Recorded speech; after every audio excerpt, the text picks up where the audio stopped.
It's your boy D Wall, co-creator, Thinking Gem Wealth.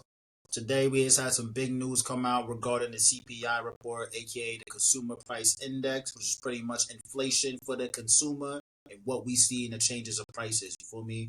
We gonna get into this data and actually figure out if this report is real or if this really something that we should look forward to in the future. There's a lot of stipulations in the market right now. So boom, let's get into it. First and foremost, this Consumer Price Index is a report that tracks the inflation that we see as consumers. So everything from when it comes to groceries, auto sales, I don't know, electronics, clothing, everything that we buy is based in changes in prices and how fast things increase in price or decrease in price is tracked by the Consumer Price Index. All right. So that's important to understand. With a Consumer Price Index, let's say it plummets. That doesn't mean prices are lowering. That only means that the inflation within the prices that we buy things is not increasing as fast. Now let's say, okay, boom, the CPI is blowing up and the CPI report is bad and it comes out way higher than expected. That means that prices are rising faster than we expected. You feel me? When the CPI plummets, it never means that prices are dropping. That's very rare. That's a deflationary period, and that's something we honestly probably don't want to do.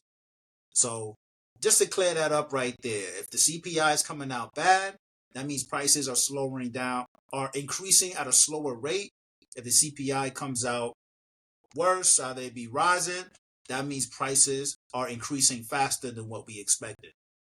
Just want to get that out of the way because it's a common misconception with CPI. But we don't get into it. So boom. CPI came out. The expectation was for it to be at 3%. It came out to 2.7% year over year. Core CPI, which is pretty much CPI excluding energy and food, came out from 2.6%, which is beating expectations heavily. And the market loved it. Right when the market opened up, we saw a big rally, V-shaped recovery from yesterday, and we saw our stock portfolios doing very well. Now, the reason we saw a little dip right in the middle of the day, I would say around 11:30, 12 p.m., is because people started questioning the validity of the CPI report. And I'm going to explain exactly what I mean by that. Okay? So let me pull up my notes real quick. So, the number one reason people were questioning the validity of the CPI report is it was way too thin. There wasn't as much data historically as there's usually been within the CPI report. And the reason there wasn't as much data is because of the government shutdown. So, y'all remember from October 1st to October 12th, the Bureau of Labor Statistics was done up. They wasn't working. They wasn't collecting any data specifically for things like the CPI report. So, in order to, I guess, counteract that, what the Bureau of Labor Statistics did is they carried forward whatever the expectation was from the last time they collected data. So that means huge categories like rent, all these big things that take up a majority of the CPI report, they just assumed that prices didn't change. Because that's all they could do. They didn't have the data from October, so they said, hey, we don't got no data from October, we're going to assume prices didn't change for September. You feel what I'm saying? So there's no real data for a large piece of the report, specifically when it comes to the month of October. It's really just them guessing. So that was the first thing that made them question the validity of the report. It's like, yo, if you just guessing on these numbers, how do we know that inflation is actually at a decent place and it's getting better? Like, you just made up numbers, essentially. You see what I'm saying? Secondly, Black Friday. So remember, the government was shut down from October 1st to November 12th. Data collection began on November 14th when it comes to all the Bureau of Labor Statistics stuff, right?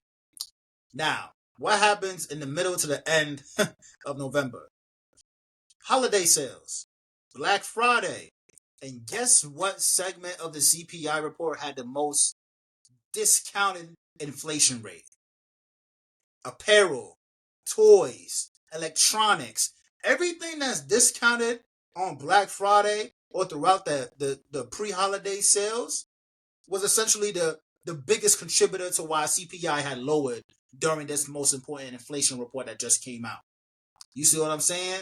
So another reason why people is like, yo, what is this? You see what I'm saying? Because if we're collecting the data for November, but it's in the prime time period of when things are at its cheapest because companies are trying to incentivize the consumer to buy during the historical things like Black Friday and holiday sales, this, that, or the third, of course the CPI report's going to look a lot better. So people factored that in within the market, and they was like, okay, I think this is cap. Essentially, I think this is not accurate whatsoever because we're missing a whole month of report. And honestly, October is just made up numbers. And then the whole month of November was pretty much discounted because of Black Friday, but that's the only time you collected data. You get me? So there's a lot of pieces in this that the market's like, I don't like this. I don't think this is real. Now, I will say the market's going to take what we have. You see what I'm saying? This is the CPI report that we have and it's signaling that, hey, inflation is going towards the downside. The market's going to reward the companies for that. And we see now with the earnings that just came out, like with, what earnings just came out, like literally today? We just had, ooh, damn, on the tip of my tongue, boy. On the tip of my tongue. We just had Nike that came out today. Nike did I. And we just had, bro, there was one that just came out today. I don't even have it up. It's on the tip of my tongue. Anyway, earnings came out pretty well today for some companies that came out with some reports. Oh, FedEx has killed earnings, right? And that's another thing that shows that, hey, people will still buy, the consumer is still strong. And maybe people are still cashing in the fact that of the pre-holiday sales. When it comes to the things like the clothes, toys, this, that, and the third that's discounted, maybe that's what's driving this CPI report to be as low, but it's not accurate because people are still capitalizing on it. You get me? So, moral of the story is, it's a good CPI report. It's good. But the validity of it is questionable. I completely understand that argument. But we do have to take what we have. And what we do know is, hey, the job market is still the problem. Initial jobless claims came out today. It came out slightly lower than expected, but not much to run home about. So the job market is still the problem. When the Feds look at the numbers like they always do, they're going to make a decision based on the numbers. Right now, since the job market needs more help, inflation is not a concern. But one thing I do want all of us to remember is the Feds do not make inflation. The Feds do not make rate cut decisions based off of CPI.